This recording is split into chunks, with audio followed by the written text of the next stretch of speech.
أعوذ بالله من الشيطان الرجيم. بسم الله الرحمن الرحيم.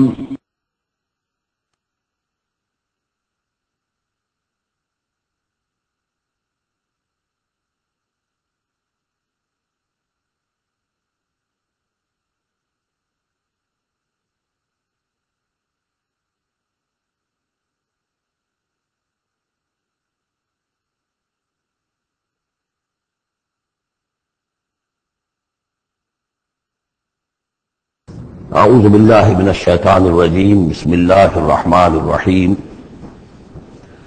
یا ایھا الذین آمنوا اذکروا اللہ ذکرا کثیرا وسبحوہ بکرۃ واصیلا هو الذی یصلی علیکم وملائکتہ لیخرجکم من الظلمات الی النور وکان بالمؤمنین رحیما صدق اللہ العظیم۔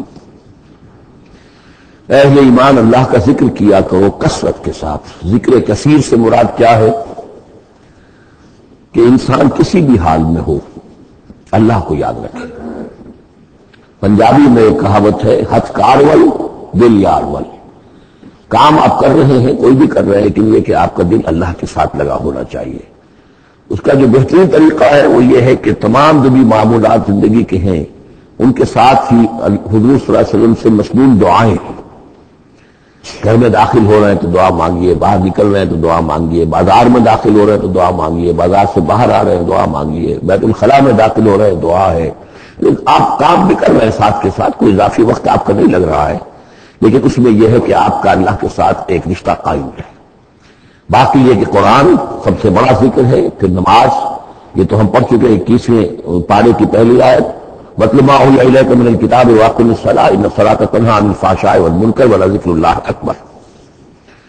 تو اللہ کا ذکر کرو کثرت کے ساتھ، وَسَبِّحُوهُ بُكْرَةً وَأَصِيلًا، اور صبح و شام اس کی تسبیح کرتے رہو۔ هُوَ الَّذِي يُصَلِّي عَلَيْكُمْ وَمَلَائِكَتُهُ، وہ تم پر اپنی رحمتیں بھیجتا رہتا ہے، اپنی عنایتیں اور شفقتیں نازل فرماتا رہتا ہے، نہ صرف وہ خود بلکہ اس کے ملائکہ بھی۔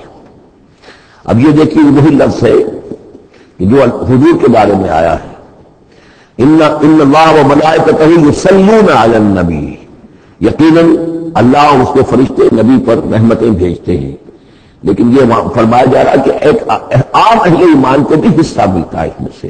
اللہ کی عنایتیں ہیں، اللہ کی رحمتیں ہیں، وہی لفظ استعمال ہو رہا ہے اہل ایمان کے لیے۔ هو الذی یصلی علیکم وملائکتہ لیخرجکم من الظلمات الی النور، وہ اپنی رحمتیں اور عنایتیں نازل فرماتا رہتا ہے، وہ بھی اور اس کے فرشتے بھی، تاکہ نکالے تمہیں اندھیروں سے روشنی کی طرف۔ وَكَانَ بِالْمُؤْمِنِينَ رَحِيمًا، اور یقیناً اللہ تعالیٰ کے اہل ایمان کے حق میں وہ بہت رحیم ہے۔ تَحِيَّتُهُمْ يَوْمَ يَلْقَوْنَهُ سَلَامٌ، ان کی دعا جو ہے جس روز کہ وہ اللہ سے ملیں گے ہوگا سلام۔ وَأَعَدَّ لَهُمْ أَجْرًا كَرِيمًا، اور اللہ تعالیٰ نے ان کے لیے بہت باعزت اجر فراہم کیا ہوا ہے۔ یا ایھا النبی انا ارسلناک شاہدا ومبشرا ونذیرا وداعیا الی اللہ باذنہ وسراجا منیرا۔ اے نبی، اب یہاں نوٹ کیجئے، اے نبی، ہم نے بھیجا ہے آپ کو۔ یہ نبوت اور رسالت کا کے درمیان جو ربط و تعلق ہے وہ بھی یہاں پر واضح ہو جائے گا۔ جیسے جس کسی شخص نے CSP کا امتحان پاس کر لیا، اب اسے اپوائنٹمنٹ ہوتی ہے کسی جگہ پر، جاؤ وہاں پر DC لگو، یا وہاں کوئی اور عہدہ جو ہے، ایک اپوائنٹمنٹ، ایک کادر۔ نبوت کادر ہے، اس کادر میں جو آ گئے ہیں اب ان کو جن کو اللہ ان سے چاہتا ہے اپوائنٹ کرتا ہے کسی خاص قوم کی طرف، کسی خاص علاقے کی طرف، تو اس اپوائنٹمنٹ کے بعد وہ اب رسول۔ یا ایھا النبی، اے نبی، اسی لیے کہا جاتا ہے کہ حضور کی نبوت کا ظہور جو ہوا ہے وہ پہلی وحی سے۔ وہ سورہ علق کی 5 آیتیں، اقرأ باسم ربک الذی خلق، خلق الانسان من علق، اقرأ وربک الاکرم الذی علم بالقلم، علم الانسان ما لم یعلم۔ اب ان 5 آیتوں میں کہیں تبلیغ کا حکم نہیں ہے، یہاں سے نبوت کا تو آغاز ہو گیا، لیکن یہ کہ رسالت کا آغاز ہوا ہے جب آپ کو تبلیغ کا حکم آیا، یا ایھا المدثر قم فانذر وربک فکبر۔ اب یہاں سے رسالت کا آغاز ہوا، تو نبوت اور رسالت کے اس فرق کو ذہن میں رکھیں۔ یا ایھا النبی، اے نبی، ہم نے بھیجا ہے آپ کو شاہداً، گواہ بنا کر۔ اب اس پر ہم گفتگو کر چکے ہیں، لتکونوا شہداء علی الناس ویکون الرسول علیکم شہیدا۔ اور یہ یکون الرسول شہید علیکم وتکونوا شہداء علی الناس سورہ بقرہ میں آیت آئی اور سورہ حج میں آ چکی ہے. اور مبشر اور نذیر، بشارت دینے والے، خبردار کرنے والے، یہ تو بہت مرتبہ آ چکا ہے جمع کے سیغے میں، واحد کے سیغے میں. وَدَاعِيًا إِلَى اللَّهِ بِإِذْنِهِ، اللہ کی طرف بلانے والے اس کے حکم سے. نہیں، ایک داعی اور بھی ہوتا ہے جو اللہ کا کوئی بندہ ہے، کوئی صوفیاء میں سے ہے، کوئی اللہ کا نیک آدمی، وہ بھی لوگوں کو بلا رہا ہے اللہ کے راستے کی طرف. لیکن نبی رسول کا کام یہ ہو جاتا ہے کہ وہ اس پر مامور ہے کہ وہ بلائے. اس میں زمین آسمان کا فرق ہے کہ ایک ہے کہ حفظان صحت کے اصولوں پر تمام شہریوں کو جو ہے اس پہ خیال رکھنا چاہیے، عمل کرنا چاہیے، گلیوں میں گندگی نہ ہو، یہ نہ ہو، وہ نہ ہو. یہ تو جو ہے کہ اصول شہریت میں سے ہے. ایک محکمہ ہے جو قائم کیا گیا اسی کام کے لیے، وہ تو مامور ہے، وہ تو تنخواہ اسی کے لیتے ہیں، لہذا وہ ہم وقت اسی کام کے اوپر لگے ہوئے ہیں. تو اسی طریقے سے دفاع وطن ہے، ویسے تو ہر شہری کا فرض ہے کہ اس کے لیے اپنے آپ کو ہر وقت تیار رکھے، لیکن ایک فوج آپ کو تیار کی ہے اسی کام کے لیے.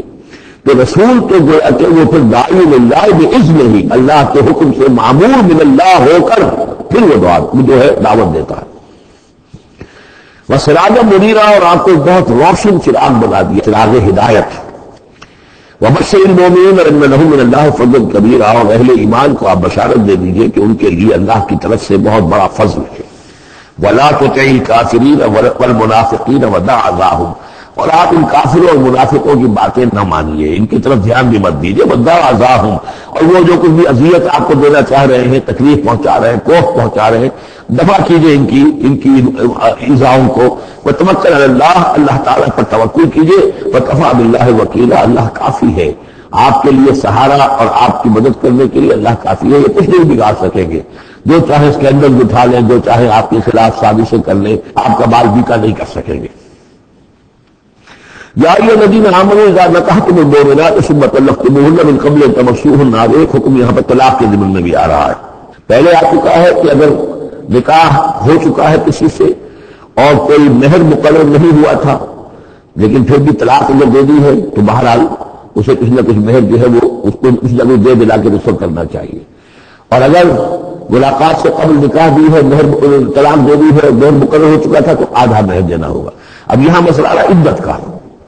یا یہ الذین آمنوا، اہل ایمان، اذا نکحتم المؤمنات، جب تم مومن خواتین سے نکاح کرو، ثم طلقتموہن من قبل ان تمسوہن، پھر کوئی سبب ایسا ہو جائے کہ اس سے پہلے کہ تمہاری ان سے ملاقات ہو، تم انہیں چھو، انہیں تم طلاق دے دو، فما لکم علیہن من عدۃ تعتدونھا،